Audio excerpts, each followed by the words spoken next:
And we should be recording now. So again, this is Richard Payton, and appreciate your joining us today. So what I'll cover are the items on Carol's list, but I'm going to start off talking a little bit about the applicant experience and how most of them are coming from Indeed, but what it will look like for them if they initially submit information from Indeed or if they start off on your applicant pool site, what they see in the application, and then we'll get into more of what you're dealing with, which is reviewing applications, and talk about the other things that I'll go on Carol's list here in just a little bit. So with that, this is, if you've not visited this page, this is your site for applicants who don't come from Indeed or some of the other job boards. So if they go to your corporate website, and if they go in through your careers, they will end up landing on this page. So you've got 19 listings at this point that are active, not necessarily all listings that you're going to be dealing with applicants, still not, but nonetheless we have all of these. And for a person who lands on this site, they can go in and view the individual listing. This same information is displayed out on Indeed when they do searches. And generally speaking, they're looking at the metropolitan area where they're located, and they may be doing a search for LCSW or something like that, and so they end up seeing the same information on Indeed. They can come in, they can put in their contact information and then start the application process. If they put in just this amount of information, then they are actually captured in the system. And so if they do this and then upload a resume and then they bail out, the system will actually prompt them after a couple of days if they would like to return to the system and complete their application before the job closes. So for that, they can come and they can log in.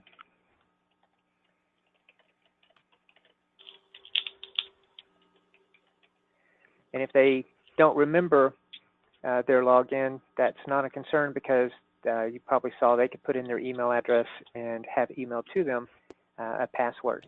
When they very first go into the system, after that first screen that I was pointing out where they put in their contact information, they are asked if they would like to put in a password, but it can be as simple as a single character. So if they want to put in a number or a letter or type their name, there aren't strict requirements around them, so it makes it pretty easy. Very handily, this job listing is one that does have job questions, so we can talk about this right off the bat. So regardless of where your applicant is coming from, if they are on this site or if they're on Indeed, they will be asked any job questions that are set up for this particular job listing. All right, this is unique for this job. So if they proceed, then for this one, they have two required questions. One asking about whether they have a license to practice in the state of Pennsylvania, and I believe that's a disqualifier question. So if they indicate that they do not have this license, they can continue and complete the rest of the application. However, by default, and I'll show you this when we get into the site, by default, you won't see that application unless you choose to go in and look at the disqualified applicants. And this applicant will automatically be given a disposition of something along the lines of, and we'll take a look at that as well, does not meet minimum qualifications. All right, so they answer these questions and then they can move on. They can put in one or more employers, same thing with education. Most of your applicants are likely coming in on mobile devices.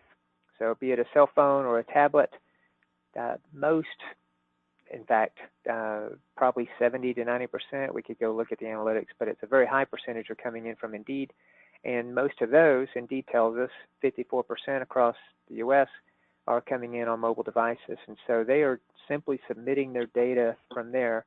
But we ask them, with your site set up, if they submit the data and it doesn't include some of the additional questions, for instance, that you have required on your application, we ask them 2 hours after they submit from Indeed if they'll return and give you the rest of the information.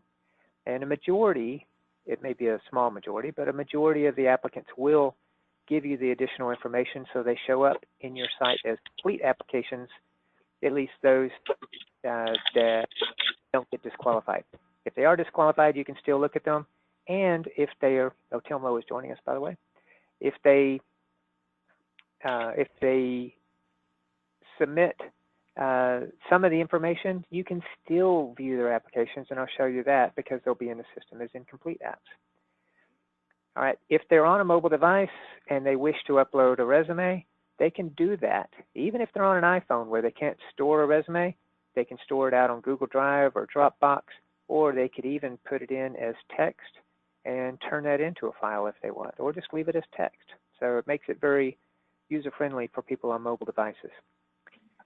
I will touch on the additional questions because you do have some of these that, actually, let me look, see.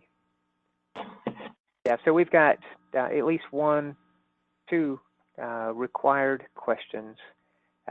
Most of these they can go through fairly easily, even if on a mobile device. Yes, no questions unless they choose to give you additional information. These two are going to be required. So you should see these answered on all of your completed applications. The incompletes, you may not see these. So if they've completed all of these sections and they're on this site, they have the green check marks in all of them, then they will be able to submit their application. At that point, they can actually go in, and if they've completed the app, they can print it out. And if not, they will be prompted to go back and continue or complete the application. They can go back in and look at the job description. They can update their own contact information. So at any point, a person who has put in their contact information, they can log back in, either complete the app or update their own contact information. They cannot access the rest of the application unless either, first off, they didn't complete it, and so they can access all of it in the process of completing it. Or if they did complete the application, you can invite them to go back and complete additional fields if you wish. All right, so that's more or less it for the applicant experience. With the exception of, let me talk about Indeed a little bit, because this is where you're getting most of your applicants. In fact, let's go ahead and look here. Yeah, so your applicants are coming in as easily apply applicants, so it really is an easily applied process. They come in, they don't land on your applicant pool site, they're staying on Indeed, so they see all of your job description. When they click on apply, they still don't go to your site. They stay on Indeed. They're using the information that almost always they have in a profile that they've created in Indeed, and they're required to if they're using the Indeed mobile app. But they will answer your job questions. They will potentially give you other information, and then they will submit their information. So this is where you're getting most of the information because it truly is an easy process for them. All right. So unless anyone has any questions about the applicant experience, I'm going to go ahead at this point and talk to you about the primarily the review process. And I think we've more or less covered the job questions. You've seen what they look like. So if for your job listing, one that you're looking at applicants, if you feel like you're seeing a bunch of applicants, a significant number or significant percentage who don't have a qualification that they need to have, then I would recommend ask whoever it is that's setting up your job listing for you to go in and add job questions so that the system takes care of ferreting out who's qualified and who's not right up front, so you don't have to. So when you land in your system, you can land on the All Applicants screen, which probably makes the most sense for most of you. However, you can also, and I've got access to all business units right now. Yours may be restricted to a smaller number of the ones that are relevant to you, or at least can be. But you can also, you've got the choice of landing on the applicants by job. So when you do this, and it looks like my internet's running a little slow this morning. It's actually running a little bit slow yesterday, and should have done something about it. I'm going to pipe in for a second here, Richard. Just to let everyone know, Ruth and I did set it up so that everyone right now has access to everything. It got too complicated trying to narrow it down.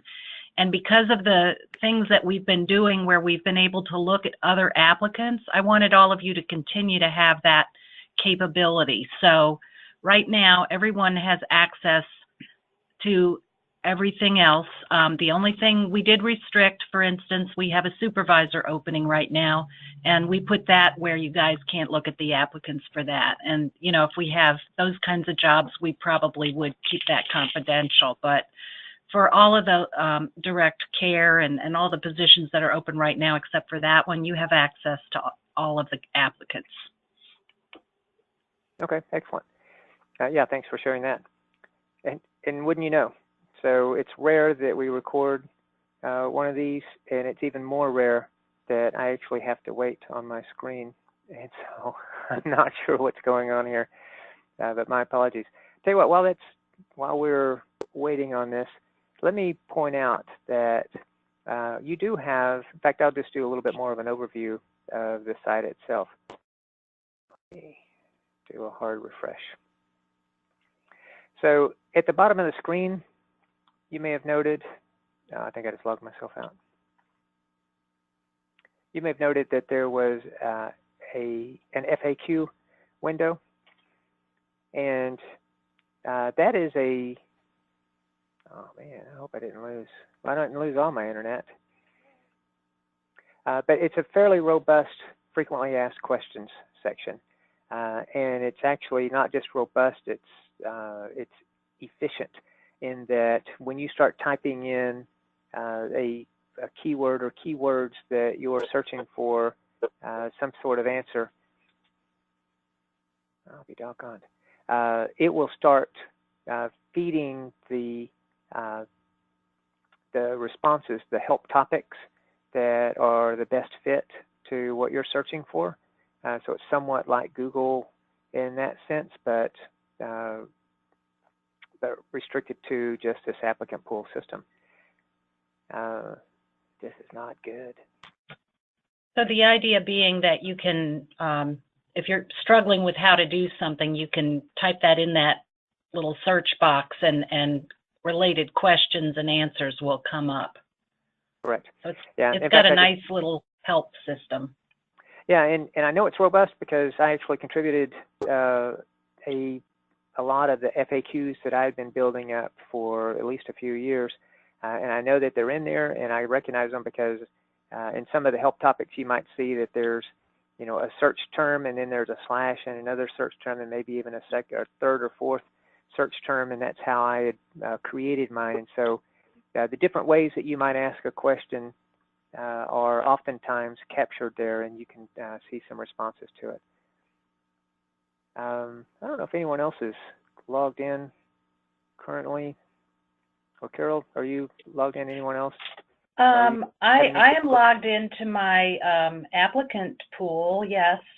And it's live for you. Let me check.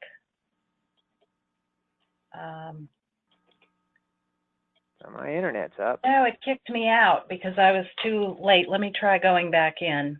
Okay. Oh, I'm back in. Good. Wow, that's freaky. All right. So on applicants then, you can go to, as I danced around for a little bit, reminds me of that scene from the musical Chicago. So you can go to applicants by job. If you go underneath the gears icon on the upper right, and you go to My Account, there are a few things that you can do in there that may be of interest. If you ever need to reset your own password, or if you want to change what the landing page is when you log into the system, you can make it to where you land on one or the other of these, which probably make the most sense. Probably makes less sense for you to land on the jobs page, but you could do that as well, or even incomplete apps. All right. Well, because they have access to all of the applicants, I thought we had felt that having them sorted by job might be a quicker way for them to get right to the ones for their particular position that they have. Exactly. Yeah, so if you want to set it up, if it's not set up this way currently, then you can go in and set applicants by job as the page that you land on. Let me show you one thing here, and then I'm going to go back to, I'll show you on the other view as well. So when you go into a particular job listing, I could have also clicked on view to go in. You have some real-time analytics across the top, so telling you how many total applications, how many of those are qualified, etc. So if your goal is to address all of the applications for your job listing, best way to do that is if you view an application, then give it a status. If nothing else, indicate that you've at least done an initial review. If in that review you can tell that this person doesn't meet your minimum qualifications, give them that status so you don't have to try to remember which ones you looked at previously. So this one, for instance, I would argue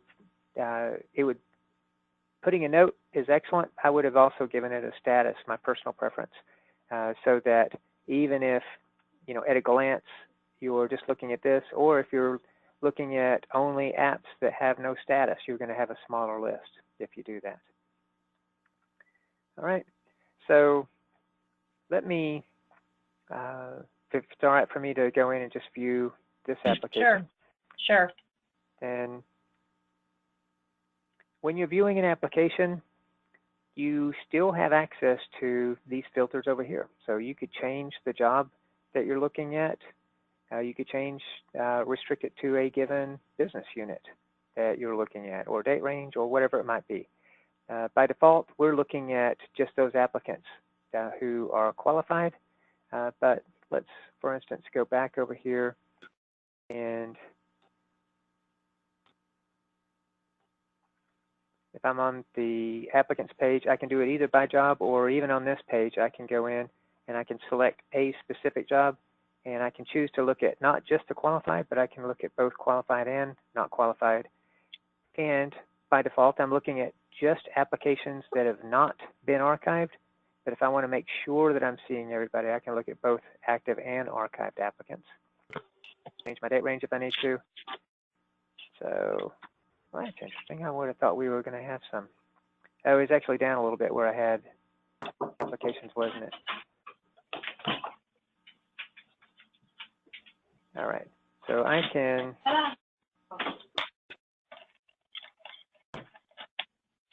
for this one listing, I can see multiple applications. I can act on multiple applications here as well. So if let's say that you end up hiring Heather and you want to select all of the other applicants, I can select everyone. I can unselect Heather. And then I could send my my thanks but no thanks email. I could send that out. I could update altogether the status of the rest of these applications. If I've given all of them a status, I could archive the rest of them. Or maybe I've got a couple of them that I want to share with some other manager. Then you can spotlight those. So I can go in, and when I click on Spotlight, I can add a note, and I can send it to one or more other managers. Don't worry, I'm not going to. But when I send a Spotlight, they get an email that has links to those couple of applications. It includes the note. And when that other manager logs in, above this little light bulb here, the Spotlight bulb, there will be a red indicator with a number inside of it. So if you spotlighted 2 apps and those are the only 2 that have been spotlighted for them, they can click on this and they can go straight to those applications without needing to go find that email. So at any point in time, they can view the spotlight, they can see your note, they can see the status. So it can be a very efficient way to share information or to highlight or spotlight an application for someone else. So maybe even you've seen an application for your job that you think may be a good fit for someone else's job. You can spotlight it and share it with someone else. You also, underneath Actions, you've got a couple of options. So if I wanted to print these 2 applications together, they actually are separated by a page break, but I can click on Print Applications, and then you've got your usual print options that whatever you typically see when you go to print. If you can print the PDF or print to or have a selection of printers, you can do that. Or what I was discussing earlier, if you've got a couple of applications that have come in as complete, but you want them to go back and give you additional information, in this case, you can send to both of them at once the invitation to complete the application. All right, so back to William. So I'm on his application, I'm viewing it. If William has submitted other applications either this year or last year, because we migrated in last year, did we not, Carol? I think we did. Then you're going to be able to see other applications that they have applied for. And at this point, since you've got access to all of the business units, you could go to view that other application if you wanted. If there was a status given to that applicant, you would be able to see the status. If there were notes added, you can hover over that little notes indicator like you saw me do earlier, and you can see the notes that were added without even going in and opening up that application. As you view this applicant, so this is someone who came in from Indeed Apply, and this one may have been before we changed it to require that they go back and give you the additional information. That's what it appears. So for this applicant, we can request that they go back and give us this additional information. This is someone who did not have their profile information set up. It's a pretty rare sort of example, but you'll have fewer of these, actually probably none of these going forward. But this is somebody who didn't give you all this information, but at a minimum, they are giving you the basics of their contact information. They're giving you a resume, and they're still, if you had job questions set up for this listing, they would have answered those. But you can ask them to go back and give you additional information. So you can also, if you're wanting to view who else has looked at this application, you can check this actions box over here. And so this is me. So you can tell that I came in, and you can see that Marcia viewed the application a couple of times. If someone had emailed the applicant, or if they had forwarded the application to someone else, you would be able to see that, or of course notes. So we have it set up to be a little bit cleaner view so that the notes don't get hidden among other things, but you can easily see the actions, or if you want to see what emails have been sent, you can do that. Underneath the actions button on the upper right, well, I should point out first, you can send a message to your applicants. You can add your own notes to the system, similar to what you saw earlier, or just print a single application. And then you've got some additional options. So again, here's the spotlight like we talked about earlier, but you can do it just for this one application. I don't necessarily recommend using the share application by or via email. This is using a different process than spotlighting that's not as efficient unless it's truly a one-off sort of sharing that you want to do. So if you have someone that's outside of the usual group who's looking at this, and for some reason you want to send them just this one app, then you're sending it to them in a view-only mode. They can't add notes. They can't put a status in, and that email will have a link, but it also has a password that expires after 7 days. So it's a limited, more cumbersome way for people to log in and view it because it's intended to be really just for one-offs. Okay, then you also have the ability, similar to what you saw for the group, to invite them to complete the application.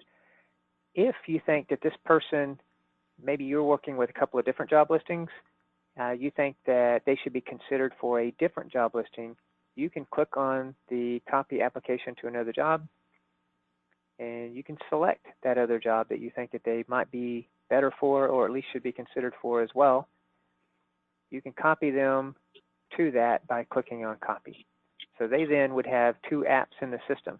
They would have this one, which would then pop up to this window, and they would have another one that would say, actually it used to say manually added, now it says copied by, and I think it says copied by who it was that copied this application.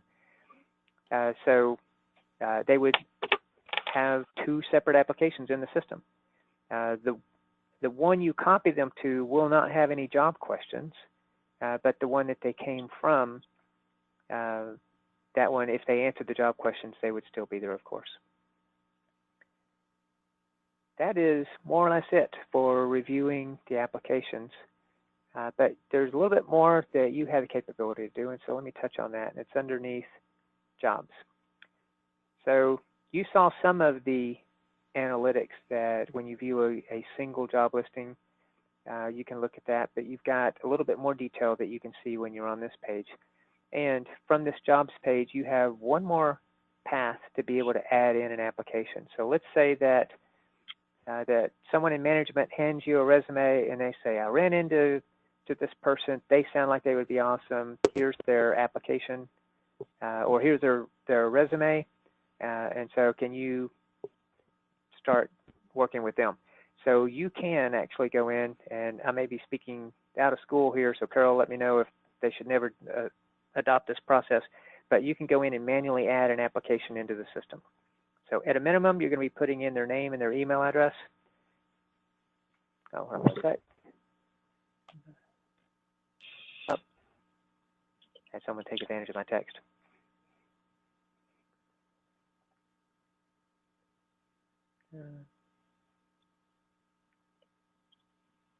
Oh, yeah, good question. I'll address that in just a little bit. All right, so to finish what I was saying on this is you can add in the minimum of information, but then you can also, you can upload the resume, you can add, the full contact information, whatever makes sense if you're adding someone into the system. You can add part and Richard, let me just interrupt. I'm okay with supervisors doing that, but I don't, if you would prefer that we do it, you can send it over to us and we can do it, so just don't feel like you suddenly have to be adding applications. Okay, perfect. It is nice to capture them in there one way or the other, though. Okay. So you might recall that I just clicked on the title to go in and view all the applications. You can do that through this menu. You can also go in, and you have a couple of, actually 3 separate reports here. So if you have job questions and you want to see the responses of all of your applicants for one or more of those job questions, you can click on the job questions report, select the questions you want to see the responses for, and then and see them all on one screen. If you want to view where did all of these applications come from, actually this is still not a good example. I need to be on, oh shoot, which one of the jobs was it? It was, anyone remember offhand? Oh, it's this one, isn't it? Employment Support Specialist? Yeah. Oh, but for which area? Sorry, I got my screen blocking here. Here we go. All right, so let me try it here. So I can go in and look at a source report, which will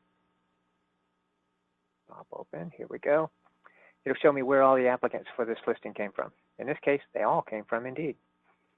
And it gives you some deeper analytics than what you saw earlier. It actually shows you how many people viewed the listing out on Indeed, how many, in this case, viewing is probably going just a little bit more than just casting their eyes upon it.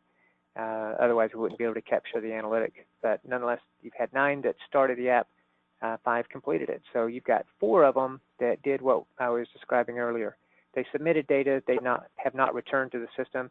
This is about right. So it's generally about 50 to 60% of applicants that do go back and complete it. In this case, we had no screening questions, so all 5 of them met the basic qualifications. No one has been yet marked as being in an interviewing phase or being hired. If you did that, then you'd be able to see those kind of analytics.